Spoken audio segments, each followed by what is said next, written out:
Welcome back, ladies and gentlemen, and this is another help video, and this video is over Chapter 2's epic question number 6. Many people have been looking on the interweb for answers to this problem, and just to give you an idea, let me switch here. Let me shrink myself down and check this out. Look at all of these results searching for this question. All right, so we are going to walk through this one right now. So buckle up, get your pen, pencils, erasers, paper ready, and we're going to tackle this problem. The epic question number 6.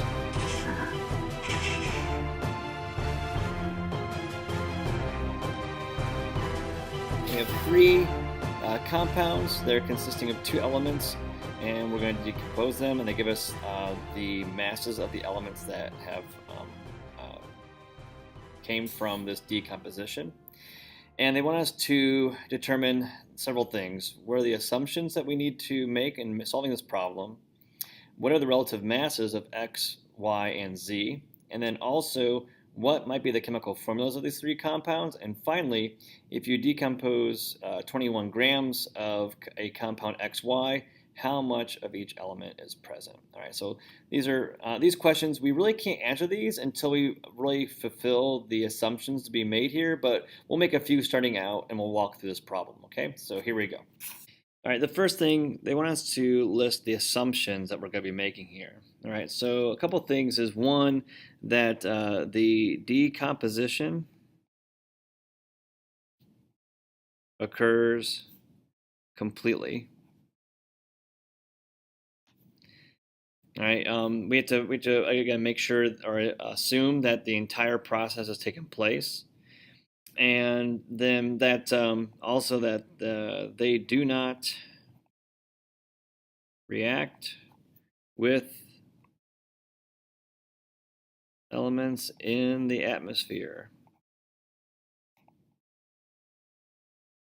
Because if we're determining masses of things present from decomposition, if they actually latch onto something else in the atmosphere, then that's going to drive their mass up and give us a false indication as to the composition. So that's a couple things to start out. There are some other assumptions we can make here, but that's, I think, the main couple that we want to go to.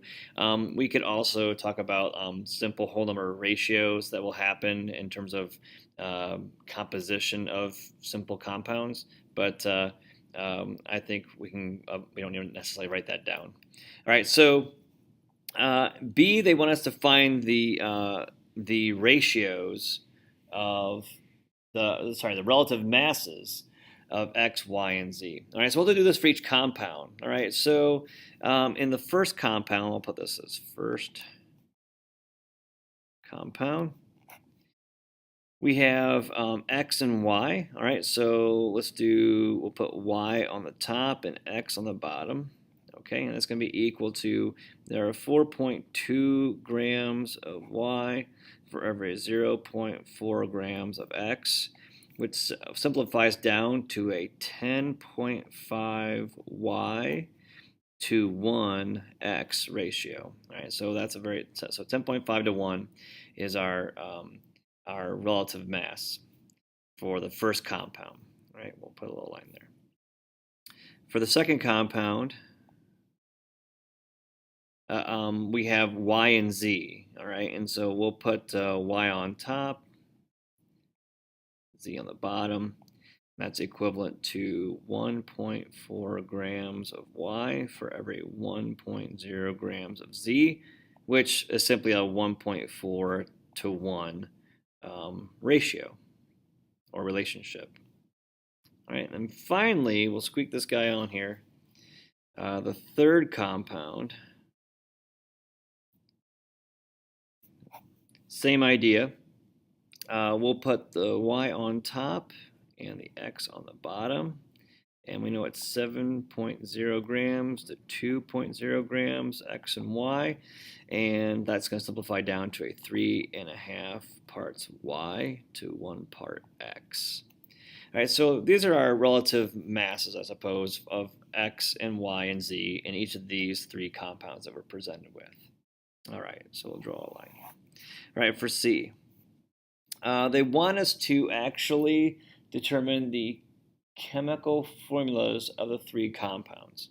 Okay, so this is where we're going to make a couple assumptions to help us move along. Now, looking at the data, in the first compound, we have 4.2 grams of Y here.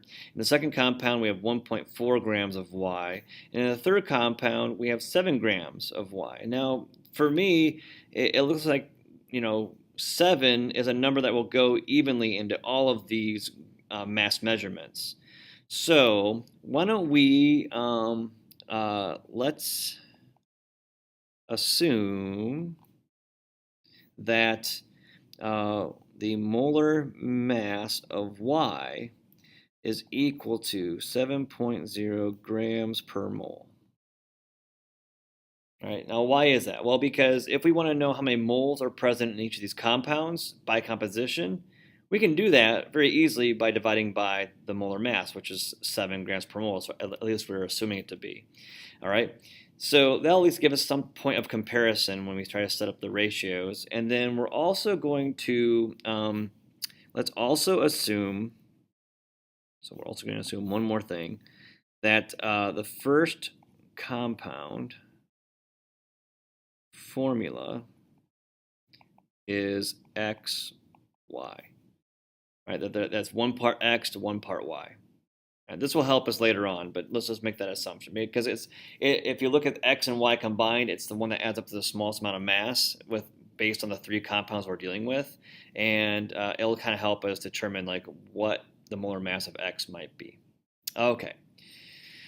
So what does this mean then? All right, so this is going to mean that well, first we need to determine how many moles of Y are present in our original compound. All right, so if we have 4.2 grams of Y in our first compound, we'll drop that over 1. If we convert it from grams to moles, we can do that because we know that from our assumed molar mass, there are 7.0 grams of Y for every 1 mole of Y. And if we do this math, right, 4.2 divided by 7, it comes out to be 0.6 moles of Y in that compound.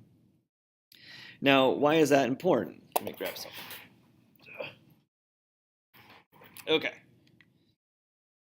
All right, so if we have 0.6 moles of Y in this compound, it's a 1-to-1 ratio. For every 1 part of X, we have 1 part of Y. We're making that assumption for the first compound.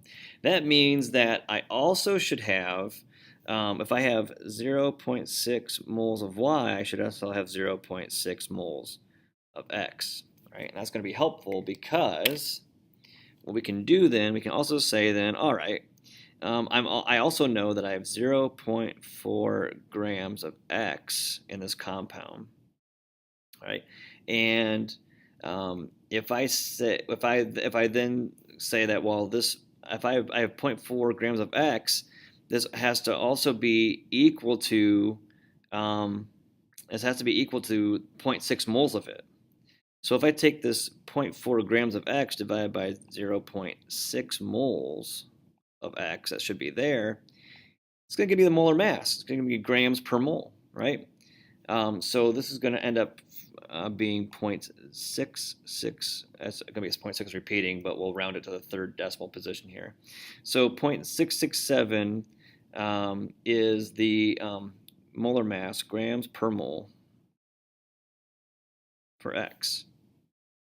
So now we know a couple things. I'm going to write this off to the side. We know that the molar mass of X, based on our assumptions, is equal to 0.667 grams per mole. We also know that the molar mass of Y is equal to 7.0 grams per mole. We made this assumption. All right, and so we don't know the molar mass of Z. We don't know yet. All right, but we'll get there. All right, we'll get there.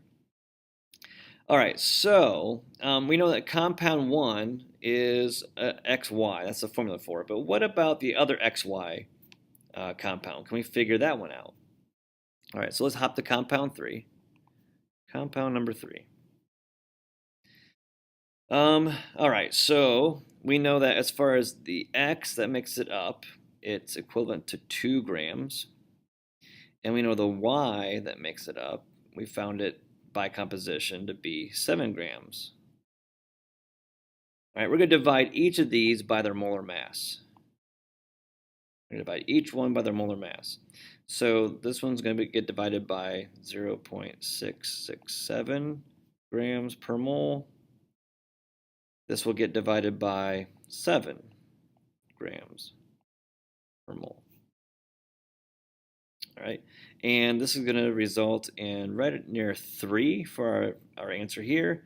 This will equal 1 because 7 divided by 7 is just 1. All right, we would divide by that which is the smallest. Well, so we divide each one by 1 and we get the same result. So what do these mean? This is then the ratio for the formula.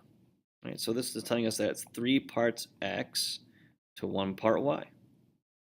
So we now know the formula for compound 3.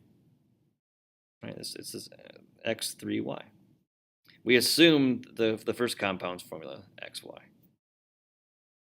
Okay, so we've knocked that out. And then they also want us to know, the formula of we got to find the second compound. Okay, so compound 2. All right, let me back up for a second. Why did we do this? We know that the composition by mass of this third compound is that it has 2 grams of X and 7 grams of Y. So this total compound had a total mass of 9 grams. But from our decomposition experiment or lab procedure, we were able to obtain 2 grams of X, and maybe so that means that the remaining part of that mass would be Y, or vice versa. All right, so then we wanted to know, like, well, what's its formula? Well, the formula is simply a ratio of the number of moles that make that thing up. Like, just like if we go back up here to the top, we know that like H2O is a formula for water. What does that mean? That means that for every if we had 1 molecule of water, we would have, for every 1 molecule, there would be 2 atoms of hydrogen, and there'd be 1 atom of oxygen. We could also say this in terms of moles. We could say for every 1 mole of water, we would have to have 2 moles of hydrogen and 1 mole of oxygen to make 1 mole of water. So that's what we're doing here. We're trying to decide, all right, well, if we know the molar mass from our assumptions about X and Y, then if we take the mass that is X and divide it by its molar mass, that tells us how many moles of it are present. And if we take the mass of Y and divide by its molar mass, that tells us the number of moles of it that are present. And it's the ratio between these two that set up the formula, right? So 3 parts X to 1 part Y. All right. If these did not come out as this pretty, we could divide by that which is the smallest, and that would give us like so many parts of one to parts of the other, but it turned out to be pretty nice for us. Okay, so that's why we did that. So we're going to do something very similar to find out this compound 2's formula. All right, so we're going to say that, all right, well, Y on our laundry list here, our shopping list, is 1.4 grams worth of our compound. Z is comprising 1 gram of our compound. And we're going to divide by Y's molar mass. So this will be divided by 7 grams per mole. And let's see what this result is. This result is going to be 0.2 moles. All right. So what should we do with Z? Like, what should Z's molar mass kind of be? Like, how might we handle this? Well, we're making some assumptions on this, but if we think that these might go together again, like maybe 1 to 1 or whatever, then we would also want Z to be represented. That 1 gram would represent 0.2 moles of compound Z as well. So if we divide this then by 0.2 grams, sorry, 0.2 moles. Sorry about that. That's going to give us the molar mass of Z, which comes out to be right around 5 grams per mole. All right, so for compound 2, we're going to say that the chemical formula for this is going to be YZ. Right, we're kind of making that, we're making, I guess, yet another assumption here to help solve this system of decomposition. Now you can kind of see why this was usually or has been pushed back to a later problem. All right, but it still causes a lot of students headaches because of all the assumptions you have to make along the way to figure this out. In a normal decomposition process, you would have a lot more information. Like you would know the molar masses of the compounds or the elements that are present, or even the compounds that are being used. So you'll have a lot more information to work off of than just like here's X, Y, and here's a couple mass values. Okay, so now we have all the formulas of our compounds taken care of. All right, the last thing for us to do is in D, they want us to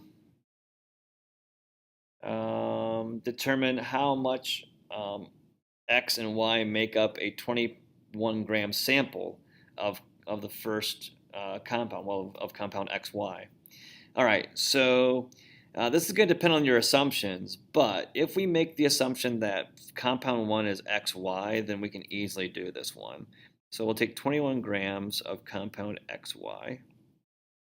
We're going to drop that over 1, and then we're going to multiply by, well, we need to multiply by a percent that is either X or a percent that is Y, and that will then tell us how much of this 21 grams is one of those compounds. Let's use Y. So we'll say 4.2 grams in our decomposition process was Y, and that was out of a total mass of 4.2 grams of Y plus 0.4 grams of X, or basically 4.6. Right, so I'll bring this over here a little bit. So we'll take 21 grams of XY. We're going to multiply by 4.2 divided by 4.6 will be great. And we find out that this is going to be comprised of 19.2 grams of Y, and that means that the remaining 1.8 grams must be X. All right, there we go. Phew! So that was number 6. I know it was going to be a difficult one, so I want to make sure I posted a video out there. Hopefully you found this helpful. If there's anything else we can still clear up on this, just ask. But in the 9th edition, it is also known as problem 118 in Chapter 2's question set.